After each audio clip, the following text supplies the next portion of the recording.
but I will presume it's going to be Craig Nyland who will be giving his third speech out of the Competent Communicator Manual. Craig. Oh. Which is entitled Releasing the Brakes on Your Life.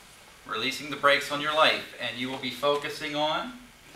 I will be focusing on... What was the point of the speech? Getting to the point. Okay. Okay. Thank you, Craig. Thank you, Dave.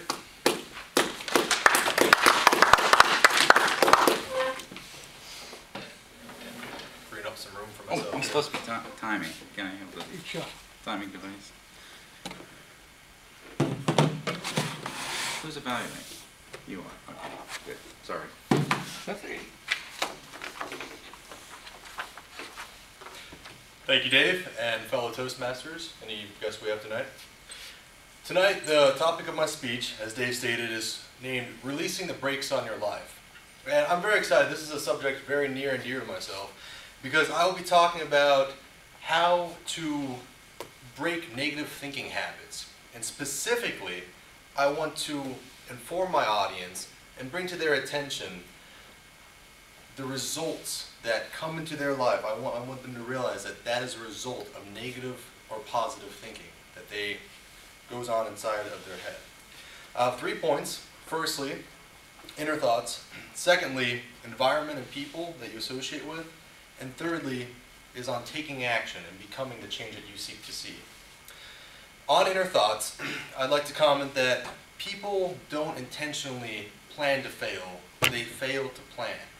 In the area of goals, you'll never accomplish anything if you don't first admit and state what your goal is.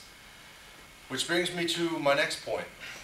If I could make an analogy, you are the captain of your ship, in the sense that, remember this is an analogy, let's say that the ship represents your life, and the ocean is the circumstances, the world that we live in.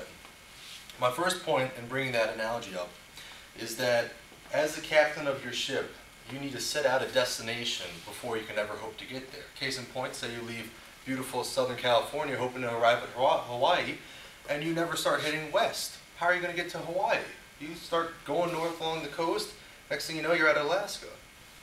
Point is, you'll never get to where you want to go if you don't put it out there as your destination. My next point is, as a captain of your ship, you need to be able to adapt to the circumstances, the hardships, the bumps in the road that life throws at you. My next point, as I said, after setting a direction, is to put it out there for your consideration that a lot of the times people won't admit goals because they don't feel that that goal is a realistic possibility given their present circumstances. Now, case in point, if I asked all of you right now to envision your greatest goal, what would it be? And now, whatever that dialogue that just went on inside your head that might have said, oh, I'd like to get a bigger house, but I can't because blah, blah, blah, blah, blah. That negative dialogue is what needs to be observed and changed into a positive dialogue if you hope to achieve your greatest desires in life. You must change negative beliefs to positive beliefs. And that involves reprogramming the subconscious mind. In order to reprogram the subconscious mind, one must first be aware of negative thoughts that one has in order to change them then to positive thoughts. And tonight you might notice I'm wearing this bracelet. It's captioned, "Always Remember," and on the back of my cousin Jillian's name. Now, unfortunately, a couple weeks ago, over our Thanksgiving break, I had to attend my cousin's funeral. And she was, unfortunately, a passenger in a car that was involved in a fatal accident. She was only 19 years old. So this bracelet actually serves 2 points. Firstly, it reminds me that I need to live my life, and I need to take advantage of every day, because tomorrow could be my last. That goes for anyone in this room. And secondly, I have actually developed this habit in order to help myself remember when to think positive thoughts. When I see myself thinking a negative thought inside my head, I make a point to draw this sucker back and snap myself real good, because that really ingrains the fact that I need to think positive thoughts. It reminds me to keep negative thoughts out of my head because they're not conducive to anything good in life.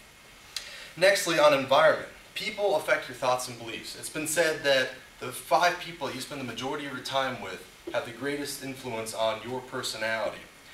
It's also been said that if you show me your friends, I will show you yourself. Positivity breeds positivity, negativity breeds negativity. So like I said, watch out for the people that you associate with, because their bad mood, their negativity can pass on to you. And again, like I said, just like laughter is contagious, so is negativity. If you're around friends that don't hold themselves in high esteem or don't want to see you move forward in life, it's time to find new friends. My next point is on taking action and becoming the change that you hope to see in your life. You need to change your state before you can attract new circumstances. In other words, if you've been thinking negative thoughts and you've not been getting the results that you want, perhaps it's time to consider that maybe your thoughts are not in line with your goals. Just like a rock going downhill, when it comes to changing your habits, if you can imagine that rock stagnant inside a puddle of mud on the side of a mountain, trying to lift that big rock, that boulder up, is nearly impossible. But once you get it unmoved, out of its static, once it starts rolling, it will collect momentum. Just like making changes in your own life for the better leads to more and more good coming into your life. In case in point, in the area of fitness, every so often I look and I say, hey Craig, you could probably tone down a little bit. So what I do, I say, well, I need to get in the gym. I need to start watching what I'm eating. Now in order to do that though, I need to start taking action.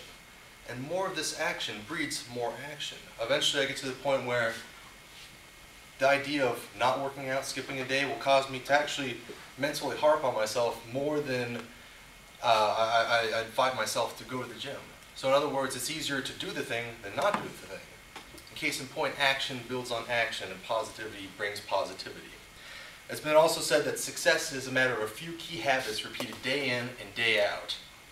Success brings success and failure brings failure. Moving on, there's also a principle, the Japanese, it's a part of their culture, it's called Kaizen. It's a mantra of continuous personal self-improvement. I'd like everyone to consider applying that to their lives tonight. My favorite quote ever, in closing, is, I will do what others won't today so that I can do what others can't tomorrow.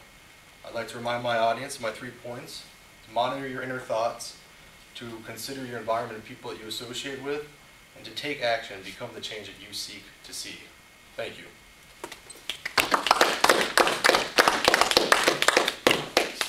Never leave the lectern unattended. I got her. Okay, first. Oh, an express gratitude word of the day. Thank you.